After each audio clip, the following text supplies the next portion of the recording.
이사야 1장 1절부터 9절 말씀입니다. 하나님께서 우리에게 주시는 말씀 구약성경 이사야 1장 1절부터 9절까지 말씀입니다. 966면에 있습니다. 앞에서부터 966면 찾으시면 됩니다. 이사야 1장 1절에서 9절까지 천천히 한 목소리로 같이 받들어 본다합니다. 유다왕 우시야와 요담과 아하스와 히스기야 시대에 아모스의 아들 이사야가 유다와 예루살렘에 관하여 본 계시라. 하늘이여 들으라, 땅이여 귀를 기울이라. 여호와께서 말씀하시기를 내가 자식을 양육하였거늘 그들이 나를 거역하였도다. 소는 그 임자를 알고 아기는 그 주인의 구유를 알건만은 이스라엘은 알지 못하고 나의 백성은 깨닫지 못하는도다 하셨도다. 슬프다 범죄한 나라여, 허물진 백성이여, 행악의 종자여, 행위가 부패한 자식이로다. 그들이 여호와를 버리며 이스라엘의 거룩하신 일을 아무리 여겨 멀리하고 물러가도다. 너희가 어찌하여 매를 더 맞으려고 폐역을 거듭하느냐. 온 머리는 병들었고 온 마음은 피곤하였으며 바닥에서 머리까지 상한 곳이 없이 상한 것과 터진 것과 피로 맞은 흔적뿐이거늘 그것을 짜며 써내며 기름으로 가볍게 함을 받지 못하였도다. 너희의 땅은 황폐하였고 너희의 성읍들은 불에 탔고 너희의 토지는 너희 목전에서 이방인에게 삼켜졌으며 이방인에게 파괴되는 것이 황폐하였고 나의 시온은 포도원의 망대같이 장내밭의 건조망같이 여호사인 성읍같이 겨우 주하나도다. 만군의 여호와께서 우리를 위하여 생존자를 조금 남겨두지 아니하셨다면 우리가 소돔 같고 고모라 같았으리로다. 아멘. 여러분, 하나님의 백성은 하나님의 은혜와 복을 받도록 그렇게 약속이 되어 있습니다. 그러니까 여러분은 하나님의 자녀로 하나님의 은혜와 복을 받도록 하나님께서 약속해 주셨고 여러분이 그런 권리를 가졌다는 것을 기억하고 승리하는 삶을 살아가도록 주 앞에 엎드려 부르짖는 사람이 되기를 원합니다. 신앙생활을 할 때 어떤 사람이 복을 받나 이렇게 가만히 보면 성경의 원칙이 있어요. 변하지 않는 사람입니다. 그러니까 이랬다 저랬다 하는 사람 복 받는 거 못 받습니다. 또 하나는 꾸준한 사람입니다. 그러니까 비가 오나 눈이 오나 바람이 부나 더우나 상황도 마찬가지. 힘든 일이 있거나 어려운 일이 있거나 내가 병들었거나 강건했거나 내가 하나님의 자녀고 하나님의 은혜 안에 있다는 것을 기억하고 꾸준하게 자리를 지키고 하나님 앞에 예배하고 기도하고 말씀 붙잡고 찬양하며 하나님과의 관계를 의심하지 않고 더 심화시키려고 노력하는 사람, 꾸준한 사람들을 하나님이 복 주시더라고요. 또 하나 이제 세 번째 경우는 최선을 다하는 겁니다.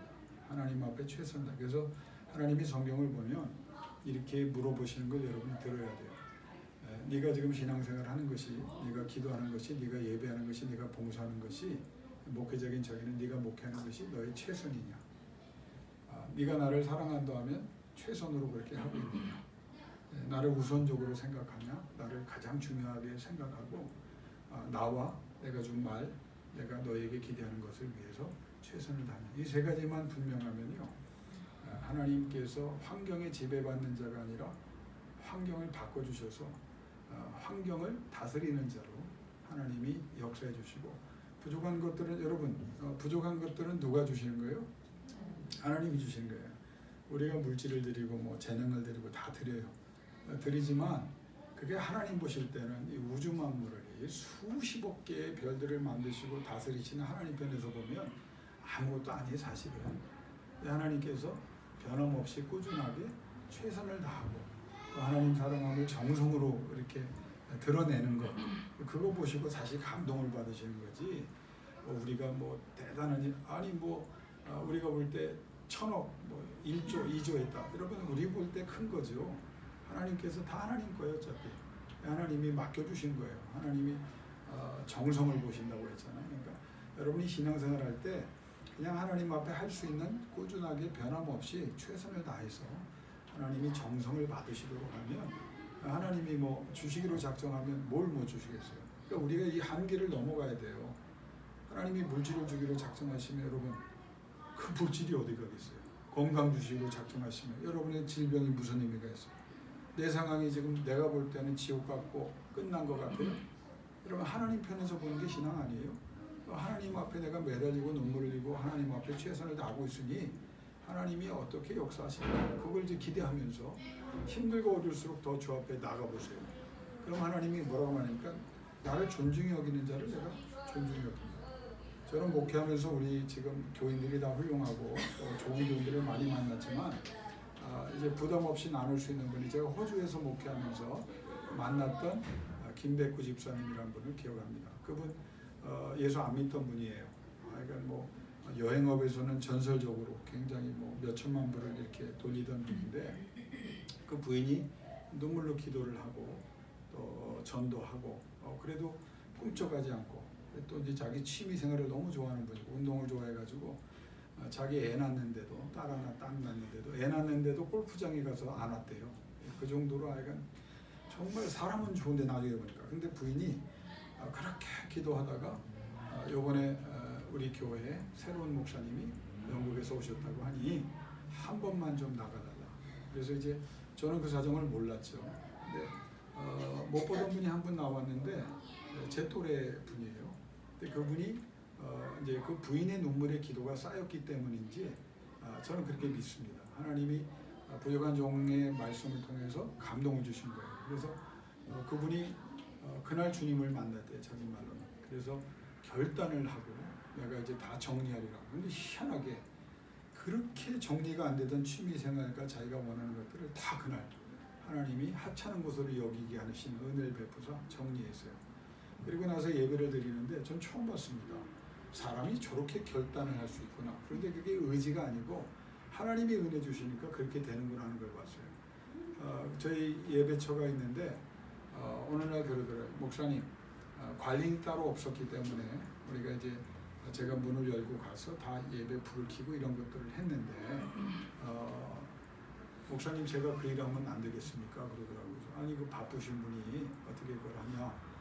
그랬더니 제가 문을 열고 새벽부터 그거를 모든 예배를 다 스스로 자기의 환경을 만들지 않으면 또 자기의 마음이 흔들릴 것 같아서 자기가 이제 새벽에 안 나오면 아무도 못 들어가요. 열쇠 딸랑 하나 있는데 그러니까 그거를 그러고 나서 제가 2년을 목회했는데 2년 동안 한 번도 늦은 적도 없고 빠진 적도 없어요. 오면 목사보다 먼저 30분 전에 와서 불 켜놓고 두 손 들고 기도해요. 제가 두 손 들고 기도하라고 했더니 자기가 시키는 대로 하는 거예요. 두 손 들고 기도하는 거예요. 그런데 사람들이 그분을 보고 굉장히 전도가 됐어요. 제가 전도한 게 아니고 하나님이 그 한 사람 통해서 야 김백구 집사가 바뀌었어? 야, 하나님이 살아계신가 보다 아마 이 농담으로 그걸 인정할 정도로 그러면서 그의 신실한 삶을 2년 동안 지켜보게 하셨습니다. 제가 왜 그분 이야기를 하냐면 그분이 이제 그러면서 저한테 목사님 좀 꿈이 생겼습니다. 뭐냐면 하나님이 김 목사님 만나게 한 것도 주의 뜻이고 예수 믿게 한 것도 주의 뜻인데 제가 하는 모든 사업은 앞으로 선교사역, 목사님이 선교사역 하자고 하면 저는 100% 다 드릴 겁니다. 그러니까 그 일을 위해서 저는 기도하고 있고 목사님도 기도해 주십시오. 얼마나 감사해요. 그래서 제가 이제 그 은혜를 많이 받았어요. 실제로 많이 도움을. 그때 교회가 이제 다른 교회를 이제 빌려 쓰는 상황이었는데 교회를 이제 준비하고 있었는데 사무실이 없으니까 자기 그 건물, 자기 사업처의 건물을 하나 크게 빌려가지고 일부러 목사실을 거기다 그러니까 무슨 문제가 생긴지 아세요? 목사가 안 나가면 그분 사무실에 내 방을 만들어 놓으니까 내가 이제 죄책감이 드는 거예요. 그러니까 그 사무실에 가서 그러면 자기는 자기 사업하면서 목사님 필요한 거 없으세요? 또 뭐 찾고 와서 그러니까 그분하고 나하고 하루 종일 붙어 있는 거예요.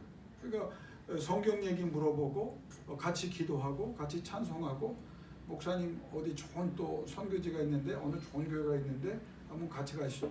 2년 동안 참 그러니까 호주 목회에서 다른 건 기억 하나도 안 나요. 호주 뭐 이렇게 좋아하지 않습니다. 무슨 뭐 여러분 관광 갔다 온 분들 와 천국이다. 이민 가 보세요. 지옥이에요. 미국에 사시니까 알죠. 미국에 갔다 오면 참 좋잖아요. 근데 영주권이나 시민권이나 뭐 워킹 비자 받아가지고 가서 보세요. 진짜 이민 사회는요, 믿는 사람도 믿을 사람도 없고 참 대단한 곳입니다. 그런데 그곳에서 제가 있으면서 그분 딱 한 분 기억나요. 근데 그 이후에 제가 이제 2년째 하나님하고 약속한 게 있어서 이제 한국으로 들어오게 되니까 공항까지 쫓아나와서 그 입국전 바로 입국까지 눈물을 펑펑 흘리면서 목사님 이제 모든 사업을 다 선교 사역을 위해서 사용하시도록 그렇게 다 세팅을 해놨는데 목사님 나 버리고 가면 어떡해요? 아유 참 미안하던데 그분 때문에 비행기 내내 나도 울었어요. 나는 하나님과 약속한 게 있어서 가는데 그분은 자기를 버렸다고. 근데 이제 그 2년 정도 됐는데 자꾸 전화 오는 거예요. 목사님 호주에 한 번도 안 놀러 오십니까? 그래서 아니 호주 뭐 2년 살다 왔는데 뭘 놀러 갑니까? 했더니 제가 비행기 표하고 다 보낼 테니까 오세요. 그래서 아유 집사님 지금 여기 부산 제일교회 목회하느라고 제가 시간이 안 됩니다. 한번 시간 돼. 근데 계속 전화 와요. 내가 그 나중에 그 이유를 알았어요. 하나님 뜻인 것 같아요. 이분이 이제 암에 이제 걸리신 거예요. 제가 떠나고 나서. 그래서 한참 건강할 때 이제 위암이 이제 전이가 되고, 근데 이제 자기 마음에는 목사님이 와서 기도해주면 나을 것 같다는 생각이 들었다는 거예요. 그 부인이 나중에 제가 해방교회 있을 때 찾아왔더라고요. 근데 그걸 말을 못한 거야. 나도 참 한번 가줄 만한데 저는 또 돌아서면 이상하게 또 안 가요. 목회진 또 뭐 호주 또 안. 지금 그 호주에 있는 교인들이 지금도 독하다고 그러는데요. 20여 년 지났는데 야 그렇게 오라고 그래도 안 오는 목사 처음 봤다고. 근데 저는 그게 이제 나중에 듣기는 그래서 그 부인에게 얘기 들었는데 그래도 목사님 정말 우리는 감사합니다. 왜냐하면 마지막 혼수 상태에 들어갔는데 찬양하고 기도하면서 그분이 마지막 남긴 말이 뭐냐면 의사도 외국 호주 의사고 다 은혜 받았다. 얼굴이 환해지면서요. 뭐 얼마나 항암치를 많이 받았겠어요. 근데 그 전이가 되고 온몸이 다 그랬는데 그 뼈하고 이제 피부만 남았는데 사람들이 진짜 이게 하나님이 정말 사랑하는 자에게 주 얼굴이 환해지더니요. 아름답다. 주님 너무 아름답다. 천국의 문을 열어주신 거예요. 천국을 보게 하신 거예요. 그래서 오히려 그 마지막 순간까지도 보던 사람들이, 그래서 그분을 통해서 마지막 순간에도 그가 주 앞에 부름받는 그 장면을 보고 많은 분들이 예수가 구주시고 하나님 나라가 있다는 걸 확인하는 게 얼마나 멋있는 사람이. 그래서 저는 그래요. 목사님이 그때 같이 계셨으면 더 살고, 아니라고. 내가 같이 있었다고 더 살 일도 없고 하나님이 뜻한 게 있는데 내가 그분의 삶을 보면 제 인생에 있어서 우리 트리니티 연합교회 교인들 빼고 가장 내게 임팩트가 강한 크리스찬이에요. 예수 믿는 게 뭐구나.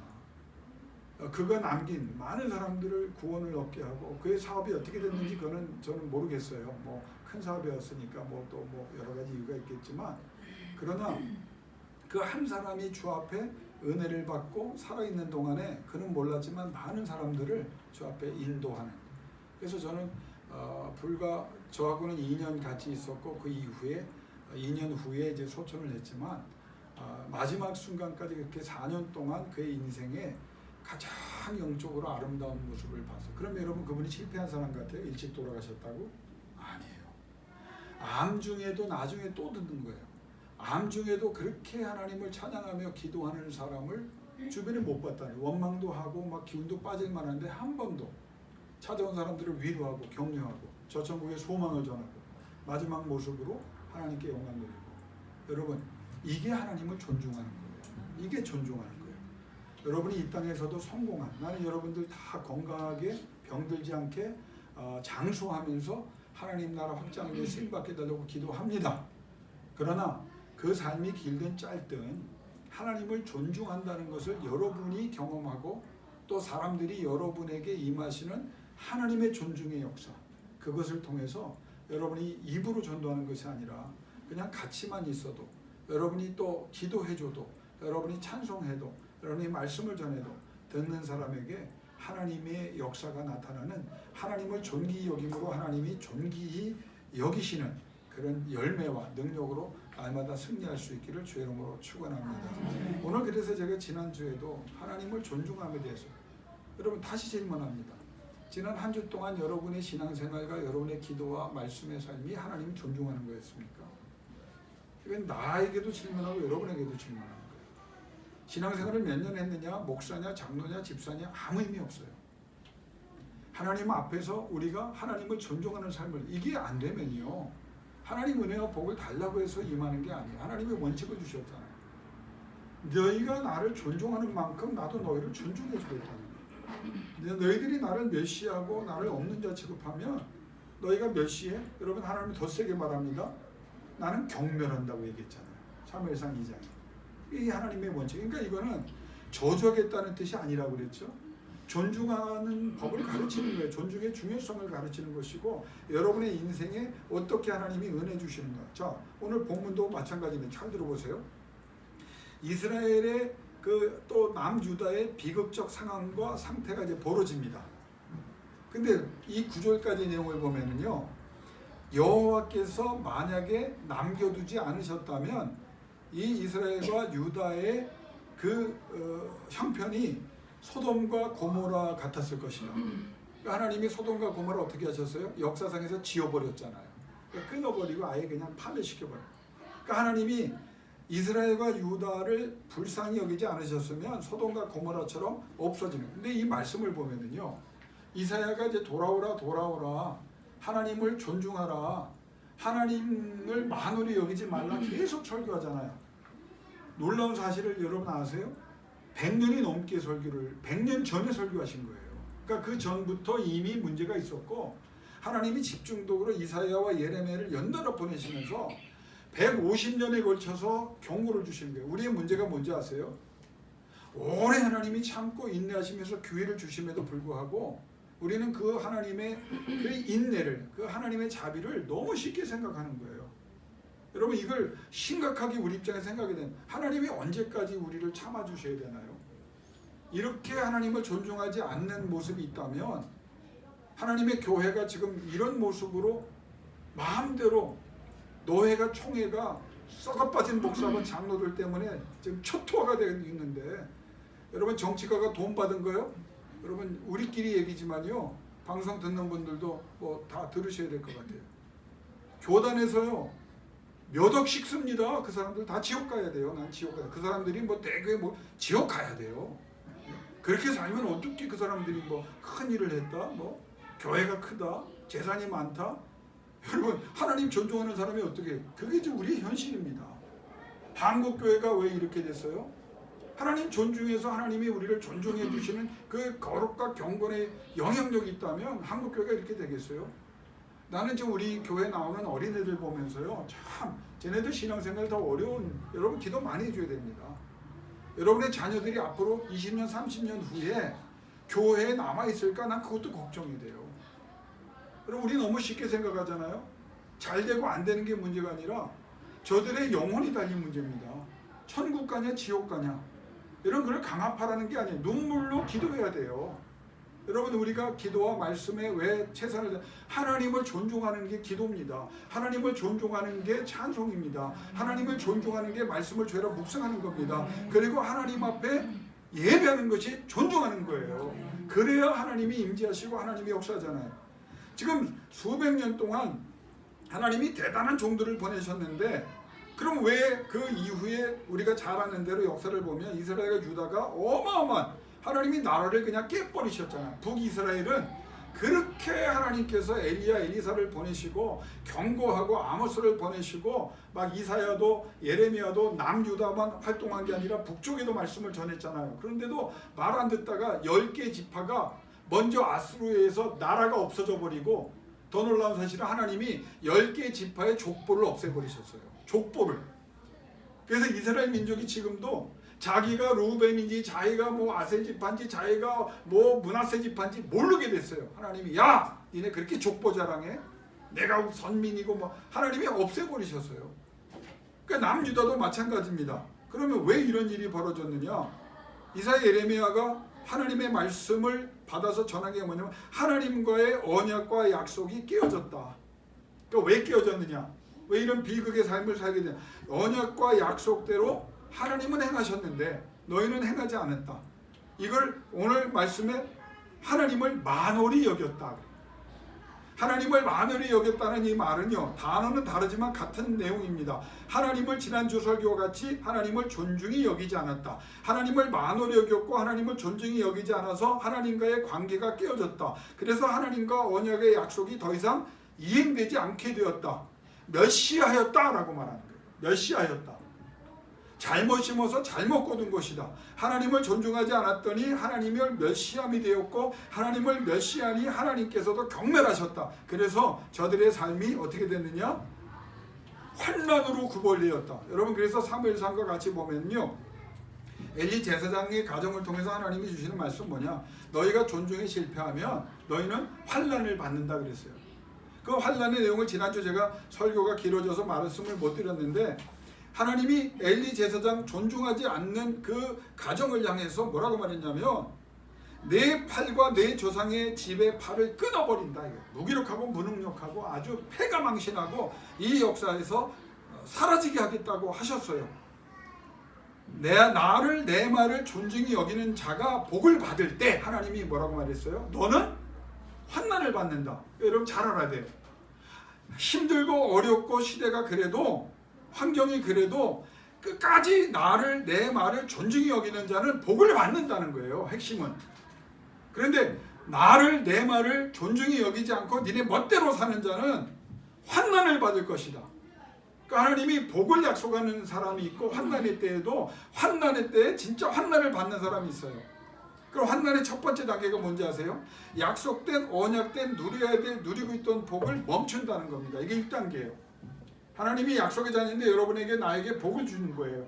근데 1단계 하나님을 존중하지 않아요. 하나님을 쉽게 생각해요. 하나님에 대해서 우리가 우선권을 두지 않아요. 하나님의 방법대로 하나님 앞에 나가지 않아요. 그럼 어떻게 한다? 복을 멈춘다는 거예요. 이게 1단계입니다. 환난의 첫 번째. 두 번째는 1단계 그러니까 남들이 복을 받은 때 너는 복을 못 받는다는 거예요.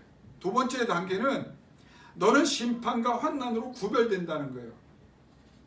하나님께서 우리를 어떻게 구별하셨다고요? 복을 받도록 구별하셨는데 너희가 하나님 존중하지 않고 니네 멋대로 니네 마음대로 살아? 나를 중요하게 여기지 않아? 그러면 너는 심판과 환난으로 구별될 거야.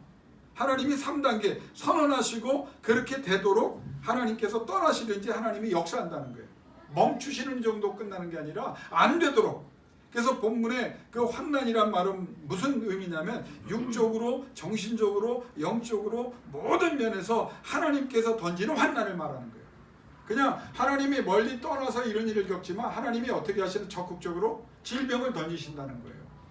그러니까 이건 또 가만히 신학적으로 생각하면 당연한 겁니다. 왜? 하나님이 지켜주시다가 하나님이 건강하게 하시다가 하나님이 부하게 하시다가 하나님과의 관계가 깨어져서 하나님이 떠나요. 그럼 뭐가 와요? 질병이 오는 거예요. 하나님이 함께하면서 평안이 있었는데 하나님이 떠나요. 어떻게 돼요? 불안하고 근심하고 걱정과 염려와 두려움으로 망가지는 거예요. 하나님이 함께 하실 때는 우리가 영으로 건강했는데 하나님이 떠나가요. 왜? 존중하지 않으니까. 하나님 너무 쉽게 생각하니까. 그랬더니 영적으로 우리가 병들기 시작하는 거예요. 그러면 데살로니가전서에 나온 대로 영혼이 잘됨 같이 범사가 잘 돼야 되는데 영혼이 안 되니까 어떻게 돼요? 범사가 안 되는 거예요. 이게 환난이라는 거예요. 치료 안 되는 질병들이 나타나고 쉬지 못하고 탈진에 이르게 하게 되고 근심과 걱정과 염려와 두려움으로 우리가 완전히 피폐해지고 상황이 악화되고 그로 인한 고난 고통을 빈궁한 삶을 모든 일의 실패와 악화를 위기를 여러분 이 환난이란 말을 보면 법적인 압류라는 뜻이 있어요. 다 뺏기는 거예요. 법적으로 권리가 없어지는 거예요. 누려야 되는 것들을 하나님이 주신다고 약속하신 그 권리를 다 빼앗기는 거예요. 자, 그러면 이게 말이 뭐냐면 하나님 존중함, 그래서 존중함이 실패해서 하나님과 관계가 깨어지면 하나님이 떠나가시면 우리는 환난으로 들어가게 되는데, 자, 잘 생각해 보세요. 여러분이 뭐 해도 안 된다는 거예요. 아, 이 목사님 아침부터 이렇게 힘들게 왔는데 협박하시나요? 아니, 성경이 그렇게 말해요. 해보세요. 하나님 존중함이 실패함에 여러분이 들어가서 환난으로 구별되면 뭘 해도 안 돼. 밤잠을 안 자고 수고해 보세요. 파수꾼의 경성함이 헛되도다. 왜 사랑하는 자에게 잠을 주신다라는 말이 나온지 아세요? 여러분, 우리가 뭐를 이루기 위해서 애쓰기 시작하면 제일 먼저 하는 것 중에 하나가 뭐냐면 밤잠을 안 자요. 잠시간 줄이고 뭘 하잖아요. 그럼에도 불구하고 자는 사람은 대단한 사람들이고, 밤잠 안 자고 애쓰고 노력하잖아요. 노심초사한단 말이에요. 그러니까 사랑하는 자에게 잠을 주시는 것은 이런 말이에요. 니네들이 자고 있을 때 내가 너희를 위해 일해주는 걸 좀 기억해라. 내가 그렇게 해줄게. 그러니까 너희는, 그래서 그날의 슬픔과 근심과 걱정과 염려는 그날에 족하고 내일 일은 내일이 염려, 내일은 내게 속한 거야. 내일 생각해 보세요. 내일 근심해 보세요. 내일 걱정하세요. 지금 내일 때문에 지금 속상한 사람 많을걸요? 그런데 여러분, 그 속상하고 근심하고 걱정하면 나아집니까? 아니에요. 그러니까 내 영역이 아닌 것을 자꾸 내가 하려고 하는 거야. 나의 미래, 내일 일, 내일 우리 자녀들의 미래 걱정. 여러분, 믿음이 뭐예요? 아무리 생각해도, 긍정적으로 생각해도 바뀌지 않아요. 그런데 하나님 영광을 위해서, 하나님 나라를 위해서, 하나님의 뜻을 이루기 위해서 하나님 살고 싶어요. 그래, 하나님께 맡깁니다. 그러니 책임져 주세요. 그때 하나님이 휴식을 주시고 평안을 주는 거예요. 그럼 뭐라고? 그래! 앞날은 내게 속한 거야. 내가 싸워주겠다는데 왜 네가 싸우냐? 그러니까 우리는 뭐 계속 내가 애쓰고 수고하고 내가 뭘 해보려고 하니까 안 되는 거예요. 그럼 이 문제를 어떻게 해결할 수 있다? 하나님 존중. 하나님을 만으로 여기지 않는 거예요. 자, 조금 제가 이제 결론을 내리는 쪽으로 갈게요. 우리의 문제는 뭐냐면 네 가지입니다. 잘못된 곳에 있어요. 두 번째는 잘못된 방법으로 애씁니다. 세 번째는 잘못된 방향으로 나갑니다. 네 번째는 잘못된 목적을 가지고 있어요. 그 결과는 비극적이라는 거예요. 하나님께서 우리에게 두 가지를 말합니다. Justice와 Mercy를 얘기합니다. 그게 뭐냐? 하나님의 공의와 정의, 그리고 하나님의 자비. 하나님의 공의와 정의가 깨어지면 하나님은 자비를 베풀지 않아요. 근데 하나님과의 관계, 공의와 정의의 하나님 앞에 우리가 바로 서 있으면 하나님은 Mercy, 자비를 주신다는 거예요. 그럼 우리가 왜 하나님 앞에서 자비의 하나님의 그 사랑의 은혜 속에 들어가지 못하느냐? 첫째, 잘못된 곳에서. 성소에서 성소를 향하여의 문제입니다. 이스라엘 백성이 왜 버림받아요? 산당에 가서 예배하잖아요. 자신들이 마음대로 정한 곳에서 예배하잖아요. 제가 주의 종으로, 여러분, 우리 교회는 그런 교회가 아닐까. 지금 멋대로 엉뚱한 곳에 가서 예배하는 사람들 절대로 하나님의 자비가 임하지 않아요. 그동안 우리가 얼마나 많이 양보했습니까? 하나님이 더 참으실 걸로 생각하지 마십시오. 잘못된 방법으로 하나님의 말씀에 철저히 따라서 자기의 생각과 해석, 자기의 생각과 해석대로 살아가는 거예요. 하나님의 말씀에 철저히 따라서가 아닙니다. 사사기 때 왜 암흑의 시대가 됐습니까? 지네들 생각하는 대로 좋은 대로 살았다. 사사기 평가입니다. 여러분, 사사기 내용 여러분 다 못 읽어도 이거 하나만 기억하세요. 사사기 주제가 뭐냐면 니네 멋대로 살았으니 니네 멋대로 한번 해봐라. 그거예요. 잘못된 곳에 서 있고 잘못된 방법으로 나가요. 그럼 잘못된 방향이 뭡니까? 하나님이 지시할 땅과 지시한 땅이 있어요. 아브라함과 이삭과 야곱, 그리고 이스라엘 백성이 다 여기에 걸립니다. 신앙인 여기. 잘못된 방향이 어디예요? 베델로 돌아가라 할 때 아브라함이 슬금슬금 어디로 갑니까? 가뭄이 오니까 어디로 갑니까? 남방으로 가요. 하나님이 남방으로 가지 말라고 그랬다고. 그래서 어디까지 가? 애국까지 가. 애국 가서 어떻게 해요? 자기 마누라 팔아버리죠. 그 피를 누가 물려받아요? 이삭이 물려받아요. 남방으로 가다가 또 누구를 팔아요? 자기 부인 또 팔아요. 야, 이거 대를 이어서 충성하는 거야. 잘못된 충성이죠. 야곱이 20년 동안 하나님의 은혜를 받습니다. 하나님이 나를 지켜주시고 먹고 마시게 하시고, 그러면 내가 하나님의 거룩한 전에 이 베델에 와서 제단을 쌓겠습니다. 그 제단이 뭐 교회 큰 게 짓는 거야. 돌 몇 개 짓고 예배하겠다는 거거든. 근데 그렇게 대보가 됐는데 어디로 가요? 세겜 땅으로 가요. 딸이 성폭행 당하고 자식들이 막 멸문지화에 막 할 일을 핑계로 막 이방인들을 죽이고 난리가 난 거예요. 그때 엎어져서 하나님 앞에 그랬더니 하나님 뭐라 그래요? 베델로 가라. 여러분 오늘 정말 잘 듣고 아멘 하십시오. 여러분이 힘들고 어려울 때 베델로 돌아가십시오. 하나님이 말씀하신 곳, 하나님이 계신 곳, 하나님께서 원하시는 성소, 그리고 여러분이 어느 때든지 어느 곳에든지 엎드리는 그곳, 하나님이 임재가 있는 그곳에서 하나님이 멀시, 자비를 베풀어 주시는 거예요. 네 번째는 뭐예요? 잘못된 목적. 여러분 하나님이 영광을 드러내겠습니다. 이런 복을 주시면 저런 복을 주시면 하나님이 복 주십니다. 그런데 누구의 이름을? 자기 이름을 드러내잖아요. 목회자들도 마찬가지고요. 목회하면서 많은 사람들이 힘들고 어려울 때는 다 하나님 앞에 엎드립니다. 여유가 생깁니다. 물질도 주시고 건강도 주십니다. 그럼 누구를 위해서요? 자기를 위해서요. 병든 사람 하나님 앞에 눈물로 기도해서 하나님이 은혜 주셔서 치료받아요. 얼마나 대단한 일입니까? 대단한 은혜입니까?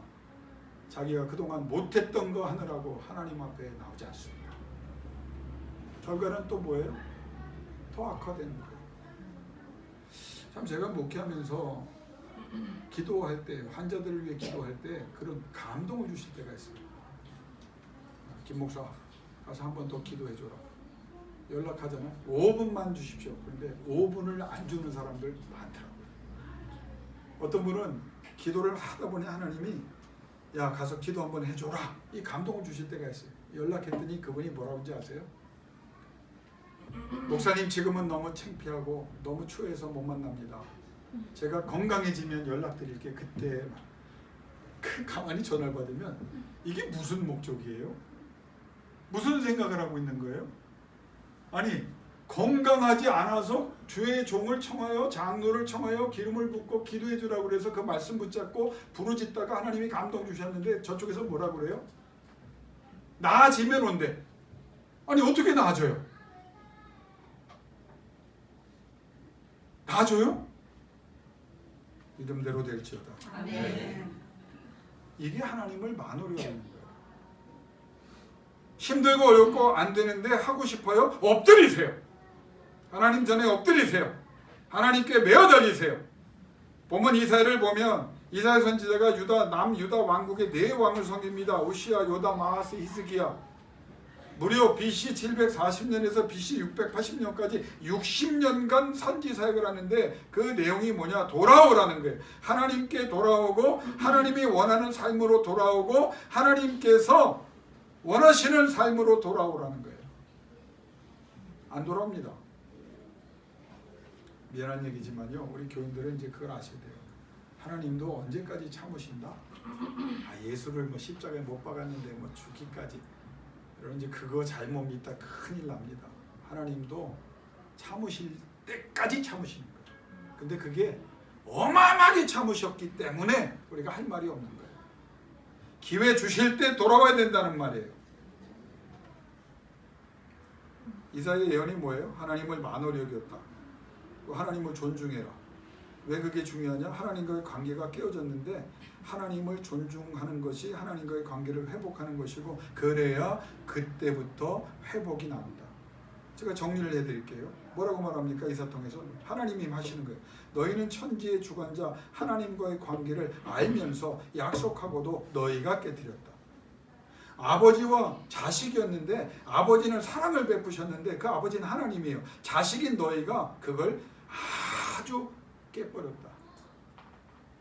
너희의 행실이 소와 나귀, 짐승만도 못하다. 왜? 소와 나귀와 짐승은 주인을 알고 주인에게 순종하는데 너희는 듣고도 깨닫지도 않고 알아도 돌이키지 않고 오히려 멀리 떠나갔다. 여기에 멀리란 말을 반역이란 말로 히브리에 썼습니다. 알면서도 안 하면 뭐다? 반역이란 말이에요. 반역. 하나님이 수백 년을 참고 참다가 하시는 말씀이에요. 4절 이하 9절까지 보세요. 말보다 눈물이 앞선다. 통곡이 앞선다. 너희가 아무리 그때 더 이상 돌이킬 수 없는 상황이 돼서 눈물을 하고 통곡을 해도 하나님이 그때는 안 들으신다. 왜? 너희가 나를 존중하지 않고 멸시하였기 때문이다. 그러니까 존중이라는 거와 멸시라는 말은 달라요. 영어로 치면 사무엘상 2장은 디스파이스입니다. 근데 여기 나온 스펀이라는 말을 쓰고요. 근데 내용은 똑같아요. 나를 택자 놓았다. 너네들이 나를 거부했다. 너네들이 나를 무시했다. 너네들이 나를 업신여겼다. 심지어는 너네들이 어떻게? 하나님이 없다 하도다. 그러면 이 말씀이 굉장히 중요한 게요. 여러분 하나님 계신 거 믿어요? 아멘. 그러면 한번 생각해 보세요. 우리가 지금 하는 생각과 우리의 행동, 우리의 신앙이 하나님이 있는 것 같아요? 없는 것 같아요? 네? 나는 없는 것 같아. 하나님 있는 사람이 저렇게 안 하거든. 여러분이 하나님을 존중하는 것 같아요? 하나님이 여러분이 하나님 만홀히 여기지 않는 것 같아요? 아닌 것 같아요.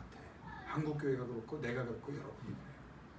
그러니까 복과 은혜를 달라고 기도하는 건 중요한 일입니다. 그런데 문제는 하나님이 복을 주실만 하냐 그 말이에요. 존중하지 않는데. 설교 더 이상 안 합니다. 그러면 시간이 너무 많이 갔어.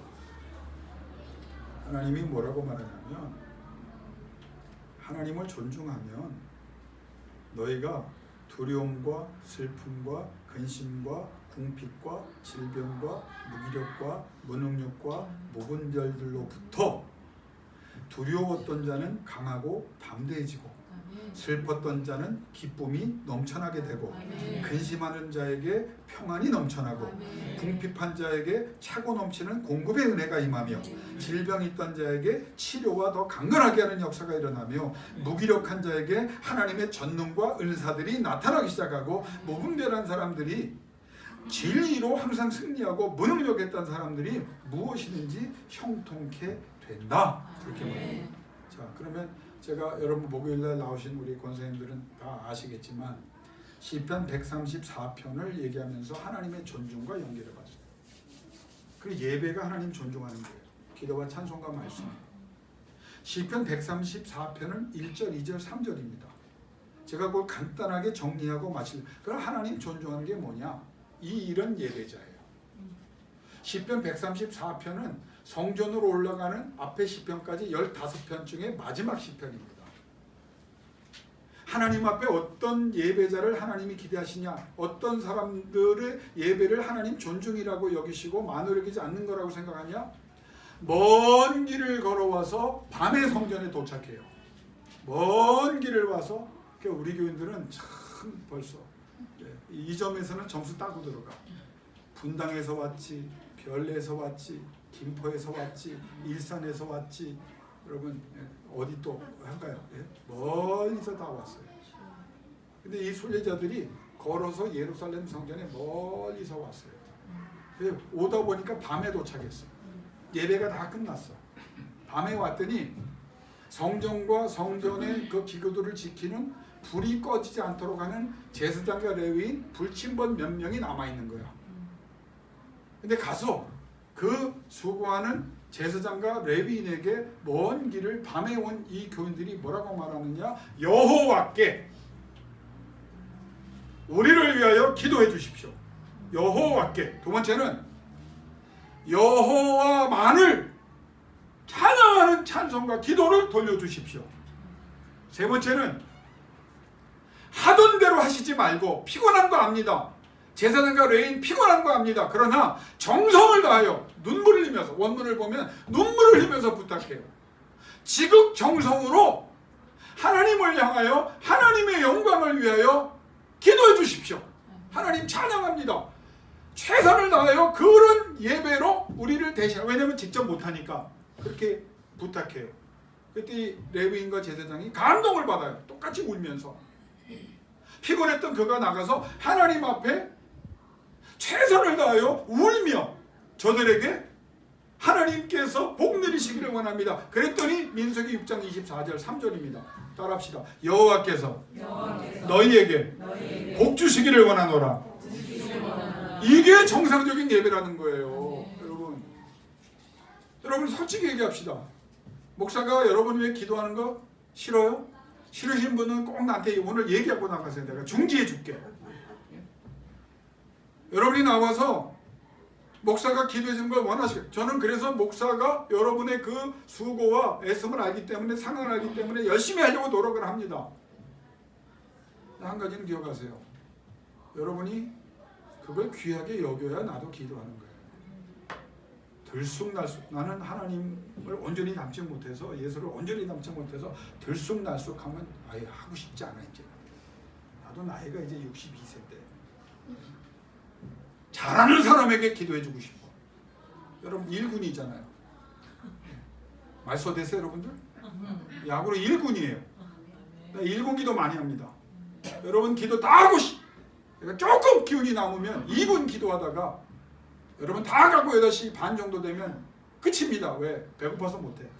그래서 권사님들이 얼마나 목요일마다 밥을 일찍 먹이는지 4시 반에서 5시에 먹으니까 좋기는 한데 기도하면 8시 되면 기력이 쇠하여 더 이상 못해. 그래서 1군 기도만 하고 2군은 요새 다 걸러냅니다.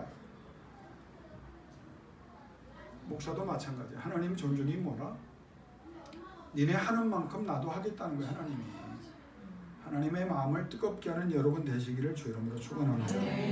여러분이 그런 예배, 하나님께 하나님의 영광을 위해서 기도해 주십시오. 그랬더니 하나님이 여호와께서 내게 복을 주시기를 원하십니다. 그거는 제사장과 레위인이 개인적인 감동과 덕담을 하는 게 아니에요. 제가 여러분에게 하나님이 도와주십니다. 이거 덕담으로 받으십니까? 아니면 하나님의 약속과 말씀으로 받으십니까? 하나님이 치료하십니다. 하나님께서 여러분의 자녀들을 통해 반드시 놀라운 역사를 이루실 것입니다. 여러분의 생업에 복의 복을 더하실 것입니다. 성경 말씀에 근거하여 복을 주는 거예요. 그런데 그 복이 누구에게? 하나님 앞에 그 간절한 마음으로 나와서 요청하고 기대하는 사람에게 가는 거예요. 미안한 얘기지만 아무리 복을 빌어줘도요, 나는 뭐 복을 빌어줘요, 못 받았어요. 그 누구 책임일 것 같아요? 여러분 책임이에요. 왜 그런 문제가 생길까요? 내가 존중이 여겨져. 여러분 나는 요 숫자만 갖고도요 한국교회를 뒤집어 풀 수 있는 역사를 하나님이 하신다고 보고요. 여러분 자녀를 통해서요, 이 어린아이들 통해서, 저 운동하는 애들을 통해서 하나님이 역사를 뒤집어 엎으신다고 믿어요. 그게 전능하신 하나님이에요. 그러면 무엇을 하면 됩니까? 하나님의 마음이 뜨거워지도록 여러분이 이 시편 134편에 먼 길을 달려와 밤에 올라왔는데도 하나님만을 바라보면서 하나님께 기도해 주세요. 하나님의 영광을 위해서 기도해 주세요. 정성껏 해주세요. 최선을 다해 주세요. 제사장과 레위인이 정신이 번쩍 들어서 그렇게 하니까 하나님의 말씀이 임해요. 복이 임하라고 말해줘라. 그래서 복 받잖아요. 설교 마칩니다. 아멘 3번 하고. 하나님을 존중하십시오. 아멘. 하나님의 마음을 뜨겁게 하십시오. 아멘. 최선을 다하십시오. 그때 하나님께서 복이 임할지어다. 아멘. 여러분에게 회복과 치료가 나타날 줄로 믿습니다. 아멘. 이 시간 기도하기를 원합니다. 이 시간 다른 기도하지 말고 반주해 주실 텐데 딱 우리 3분 동안만 기도합시다. 하나님, 정성으로 하나님 앞에 신앙생활하게 해주세요. 하나님을 혹시라도 마음으로 여기지 않는, 정말 하나님의 마음 앞에 마음을 뜨겁게 하는 신앙인이 되기를 원하며 내가 그렇게 살기를 원합니다. 하나님 도와주세요. 하나님 역사해 주세요. 하나님 말씀해 주세요. 하나님 은혜 주세요. 하나님이 원하는 곳에서, 하나님이 원하는 방법으로, 하나님이 원하는 방향을 향하여, 하나님이 원하는 목적으로 달려갈 수 있도록 성령이여 도와주옵소서. 기도할 때 하나님 응답해 주십니다. 기도하겠습니다.